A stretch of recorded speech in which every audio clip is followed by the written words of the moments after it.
महाराजा सूरजमल विश्वविद्यालय भरतपुर के बीए प्रथम वर्ष के पाठ्यक्रम में निर्धारित संस्कृत में हितोपदेश का मित्र लाभ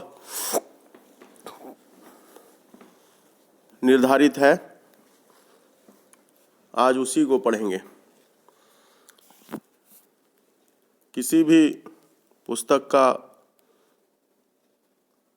अथवा शुभ कर्म का प्रारंभ जब करते हैं तो शास्त्रीय परंपरा में मंगलाचरण का पाठ किया जाता है। यहाँ भी पहला श्लोक मंगलाचरण के रूप में उपस्थित है। सिद्धि ही साध्ये सतामस्तु प्रसादात् तस्य धूर्जटेः जाह्नवी फेन लेखेव यन्मूर्ध्नि शशिनः कला। यन्मूर्ध्नि शशिनः कला, जिन शिवजी के मस्तक पर, सिर पर शशिनः कला, शशि कहते हैं चंद्रमा को। चंद्रमा की जो कला है, जाह्नवी फेन लेखेव, जाह्नवी गंगा नदी का नाम है।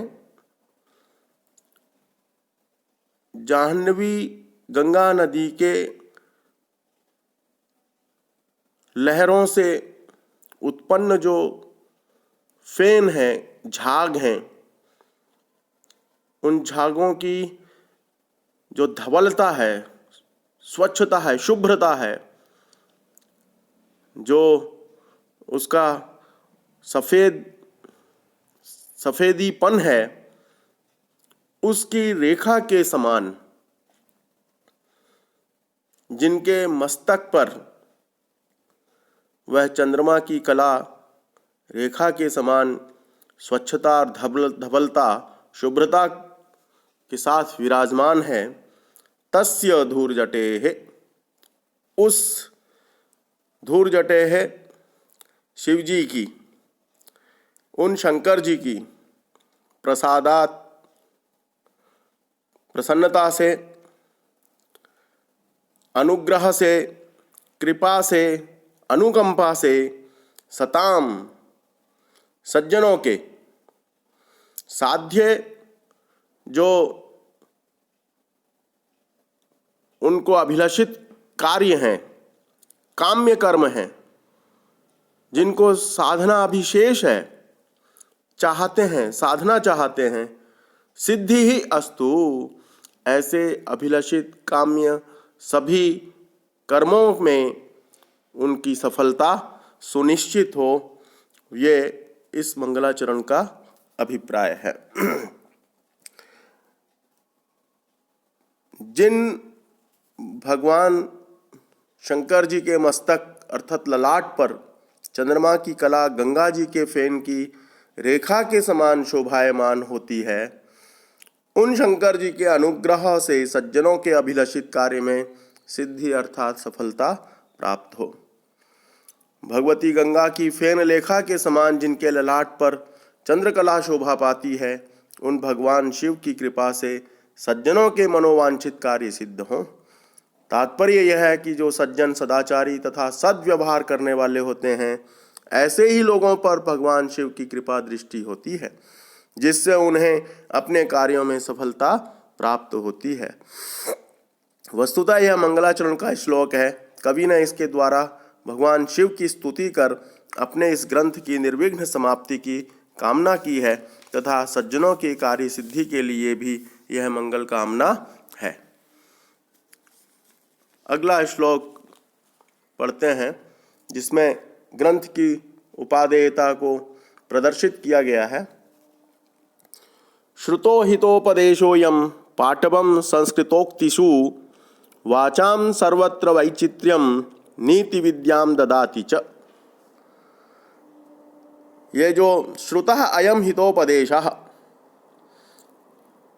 यह जो हितोपदेश गुरु के मुख से सुना जा रहा है, अधीत है, पढ़ा जा रहा है, हित का उपदेश है। संस्कृतोक्तिषु, और इसकी जो संस्कृत की उक्तियां हैं, पाटवम, वह वाणी में शब्द स्थानों पर बुद्धि में स्थित होकर के चतुराई को, पाटवम चतुरता को सब स्थानों पर व्यवहारों में, वाणी में, प्रयोगों में उसकी वैचित्र्यता, वैचित्र्यम नीति विद्याम ददाति च, वह विचित्रता को, नवीनार्थशीलता को, विशिष्टता को, नीति विद्याम च, और साम दाम दंड भेद रूप चतुर्भिद लोक व्यवहार है, उसकी कुशलता को ददाति, देता है।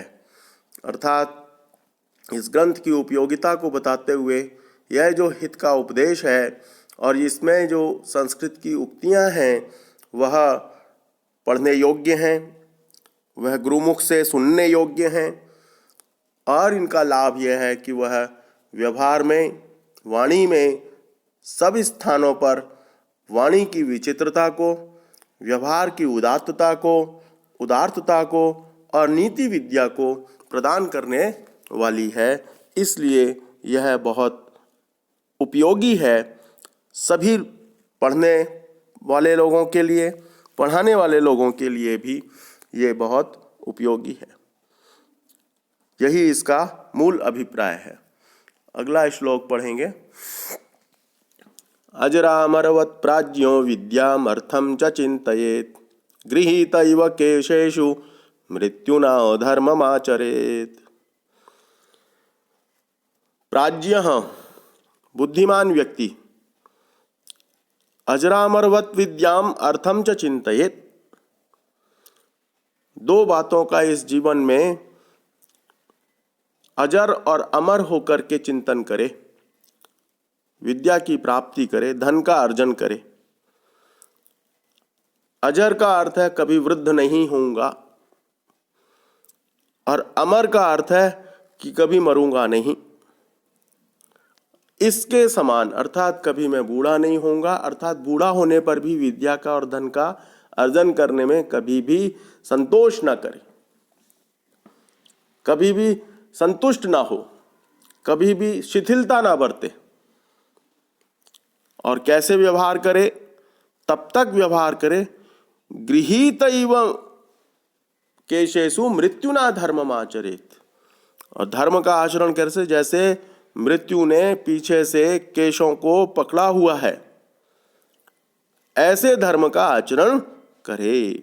इस प्रकार अर्थात बुद्धिमान मनुष्य को अपने स्वयं को अजर और अमर समझकर विद्या और धन का अर्जन करना चाहिए, और ये समझ करके मृत्यु न जाने कब बाल पकड़े हुए हैं पीछे से, कब झटका दे दे, ठीक इस प्रकार धर्म का आचरण करना चाहिए। अर्थात कभी भी धर्म के आचरण से विपरीत, विमुख, विमति नहीं होनी चाहिए, क्योंकि ये समझकर आचरण करना चाहिए धर्म का कि मृत्यु ने पीछे से हमारे केश पकड़े हुए हैं, उसके वश में हैं। जब वो एक झटका देगी, एक बार धक्का देगी, वह सब खत्म हो जाएगा।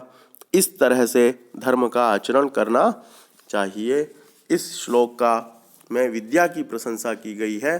धर्म का आचरण करना चाहिए, धन विद्या से प्राप्त होता है। और विद्या की प्रशंसा के पश्चात अब अगले श्लोक में कहते हैं कि विद्या किस लिए सबसे उत्तम धन है। वो 3 उसमें हेतु देते हैं। सर्वद्रव्येषु विद्यैव द्रव्यमाहुरनुत्तमम्, आहार्यत्वात् अनर्घ्यत्वात् अक्षयत्वात् च सर्वदा। कहते हैं सर्वद्रव्येषु विद्यैव द्रव्यम आहु अनुत्तमम्, सर्वदा, हमेशा, आहार्यत्वात्, कभी भी विद्या को कोई हरण नहीं कर सकता, चुरा नहीं सकता, अनर्घ्यत्वात्, और इसका कभी कोई मूल्य भी चुका नहीं सकता, मूल्यवान है, इसका कोई मूल्य नहीं है, अत्यधिक मूल्यवान है, अमूल्य है। और अनर्घ्यत्वात्, अक्षयत्वाच्च, और तीसरा विशेषण है कि यह कभी नष्ट भी नहीं होता, विनाश को प्राप्त भी नहीं होता, ये कभी विनष्ट होने योग्य भी नहीं है। ये तीन विशेषताएं विद्या की हैं। इसलिए कहते हैं सर्वद्रव्येषु, सभी द्रव्यों में, सभी वस्तुओं में, विद्या एव अनुत्तमम द्रव्यम, विद्या ही एकमात्र ऐसा द्रव्य है जिससे उत्तम कोई भी नहीं है।